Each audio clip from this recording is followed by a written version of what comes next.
laa gëm monsieur le président de la république Bassirou Diomaye Diakhar Faye sama message bi yow laa koy attribuer. Il faut démettre Cheikh Oumar Diagne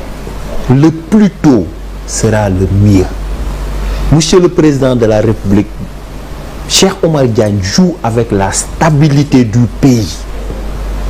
Ce pays dëkk bi dafa am sookul dafa am kënu yu mu toogee Cheikh Oumar Diagne joue avec cela. lu tax ma wax loolu Cheikh Oumar Diagne man en tant que taalibe murit dama ko yàgg dégg muy wax loo xamante ni ci Serigne Touba ak ci yeneen mag yi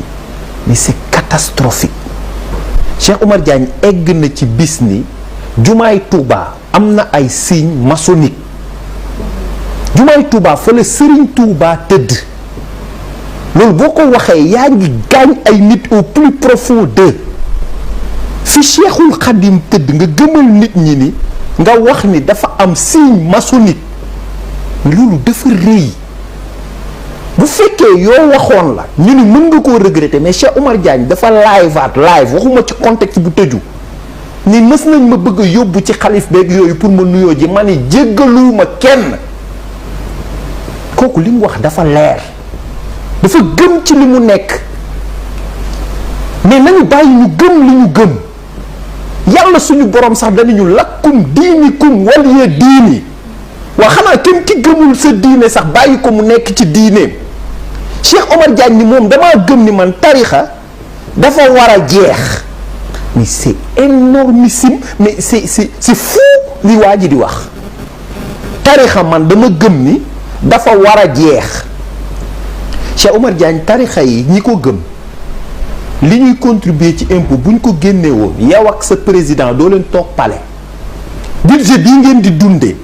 buñ ci génnee woon ñi gëm tarixa li ñu yor non doo leen toog palais de la république man xam nga lu tax lii ma mën koo defaat dama toog fii pap xaw ma nan bu deer def déclaration wax sëriñ yi dañuy nuyu xaw ma nan ma demandé pour ñu démettre ko ci saas yi ma gis batul 48 heures ñu démettre ko. mais Cheikh Oumar Diagne ñi ngi joué ak lu dangereux parce que ku taxaw ni tarixa dafa war a jeex mais kooku yaa ngi song suñu ngëm ku taxaw ni grande mosquée ay signes maçonniques ñoo fa nekk ku taxaw ni jumaay Touba yëfu signe maçonnique mais nga ni màggal ak ay gàmmu période yooyu sëriñ si dañuy ñëw blanchir xaalis jox leen xaalis bu bon ñu dugal ko seen compte génnee ci joxaat la jël 20%. mais ça c'est grave léegi nag gis nga xamadi gi bu yamoon suñu réew du am problème mais xamadi gi bu génnee Sénégal day gën a grave suñu relation ak Maroc mais Mohamed VI Hassan II mais génn na àdduna bi Cheikh Oumar Diagne di wax yenn propos yi mais nit mënul génn àdduna ci décence sax nga naan kii mais franc-maçon la woon mais Mohamed VI roi Maroc nga ni ko góor jigéen nga di xëy palais mais loolu conflit diplomatique lay indi dëgg la incident mais lu ne la mais est-ce que xam nga ñun ak Maroc dañoo bëgg Sénégal ba ñun convention d'établissement la ñu am ñi xam diplomatie xam nañ li may wax la convention d'établissement entre le Maroc et le Sénégal ren mooy 60e année Maroc dem na ba bis ligue arabe yépp taxawandoo arabe yépp ñu jàppanteeg dëkk bu jege fii muy arabe bëggaatuma tudd tur xam ngeen fi may waxee Maroc ni c'est un problème entre un pays frère muy Sénégal et un voisin mënuma tranché ñépp tranché naar yépp ba mu des moom ndax bëgg Sénégal Hassan II ko defoon mais Mohamed V maamu kii nga xam ne moo jur Hassan II bi mu jógee exil balaa moo dem dëkkam dañuy day wàcc Sénégal escale pour nuyu ñoom Seydou Nourou ak yenn mag yu baax yi ndax xam na li ñu séq ñoom ci baatin ak Sénégal mais gis nga ku nekk exil nga ne balaa maa ñibbi sama dëkk damay escale Sénégal gis nga pour la stabilité du pays faut pas ñu naan dañuy pacifier moment bi da nga koy démettre pour ñu xam nga ni affaire bi fan la tollu pas-pas ci nit sinon da nga koy bàyyi muy jël ba egg fenn fi nga obligé démettre ko moment boobu fekk li muy yàq na ko ba pare maa ngi gis léegi nii déclaration boo xam ne war na am Touba suba mais li ma gisaloo ci nombre kilifa ñoo ko war a def pour man yooyu yëpp mënoon na bañ a xaar mais attends président de la république bërki Dembo Ndiaye bi la Ahmed Suzanne Camara waxee lu mu la warta wax ko premier ministre mais dañ ko jël si gaawa mais kii ni ñu Serigne Touba jumaa ji dafa am signe maçonnique moo gën a garaaw ci man ak keneen